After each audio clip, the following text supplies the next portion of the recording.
Hi, boys and girls. It's time for some more Wild Robot Escapes. When we left off finishing chapter 18, Jad and Jaya had asked Roz to tell them a story. And do you remember that Roz told them about her experience with Bright Bill? So we begin chapter 19 together. It's called The Storytellers. Roz and the children had a new routine. Several times a week, they'd gather beneath the oak tree, and Roz would tell stories about the robot on the island. The children loved hearing how the robot survived mudslides and bear attacks and harsh winter weather.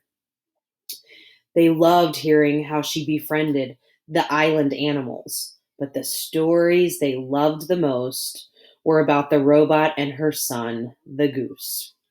He sounded like such a nice goose. Roz told the children story after story. What she didn't tell them, what she couldn't tell them, was that the stories were true and that they were about her. The children wanted to get in on the storytelling fun. Jaya told adventure stories about dragons and monsters.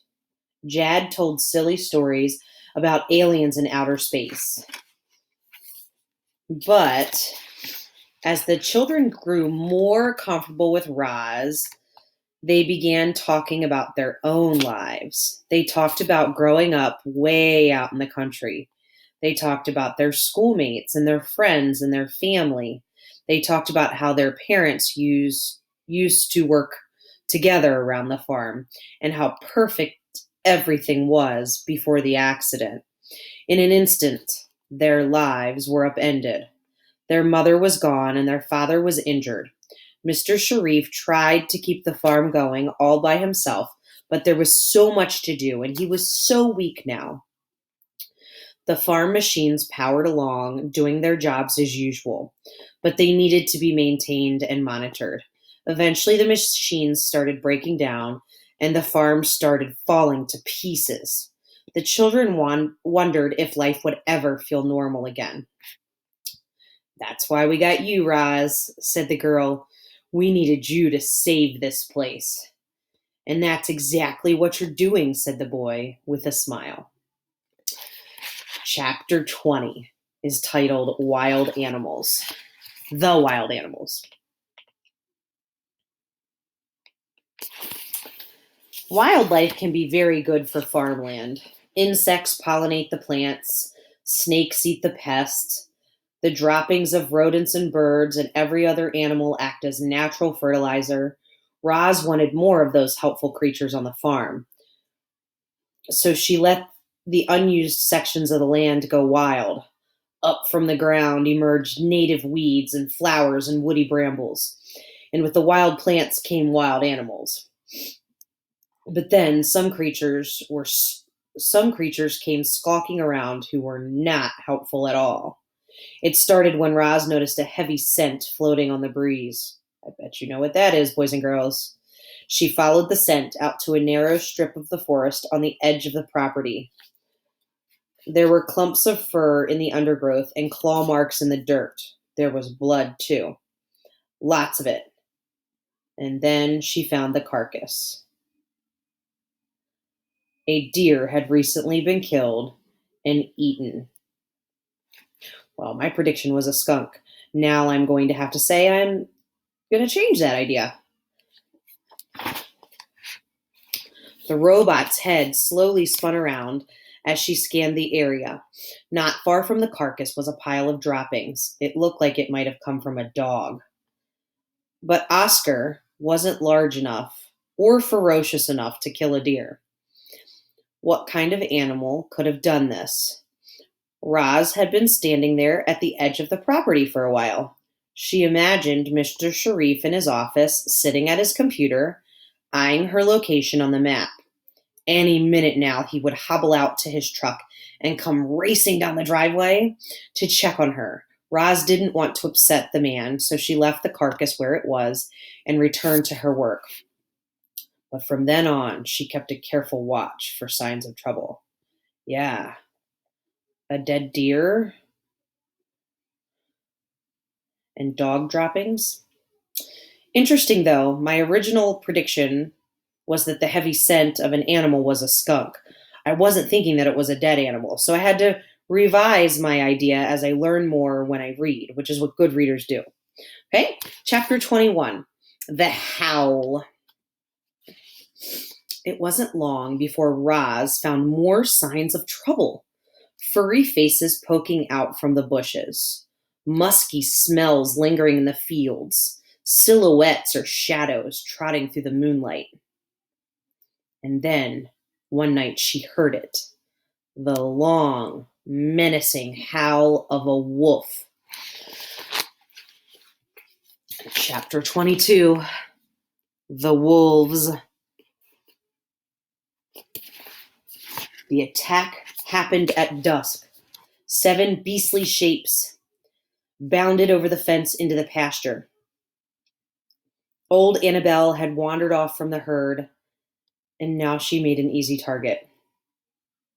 The herding machine saw the wolves coming and rolled in their direction, but the hunters were clever. They split up, darted past the clunky machine, and surrounded their target. The wolf pack was led by a large male. His name was Shadow, and it was easy to see why. He was quick and quiet and covered in dark fur, except for a long, pale scar that streaked across his body like a comet. Shadow locked eyes with the cow, distracting her with his fierce gaze. And when his pack was in position, he said, "Attack!" The wolves lunged, snapping their jaws at the cow's skinny legs. Annabelle kicked and hollered, "Stay away from me, you brutes!" She was a big animal, but the wolves knew what to do. They kept biting her, kept taunting her, and kept wearing her down. The herd watched from afar. They cried out to their friend. They wanted to help, but they were too frightened to move. Well, reader, you can guess who came to the rescue. Boys and girls, of course we know who it is. Let's hope she solves the problem. Footsteps thundered across the pasture, and Roz leaped into the fight. Had she swung her fist or kicked her feet, the wolf might have fled. But the robot was not programmed to be violent. All she could do was awkwardly defend the cow. Roz felt teeth chomping her arm. She felt claws slashing her chest. Her pain sensors flared and she howled, "Leave us alone!" The robot's booming voice startled the wolves, and in an instant, she pried one of them away. Then Annabelle landed a hard kick, and another wolf tumbled backwards into the grass. Go, Annabelle. More help was coming. The other cows had finally found their courage, and the angry herd was on the march. The wolves had missed their chance. Shadow gave a frustrated grunt, and the pack retreated. They dashed through the pasture, leaped over the fence, and disappeared into the trees.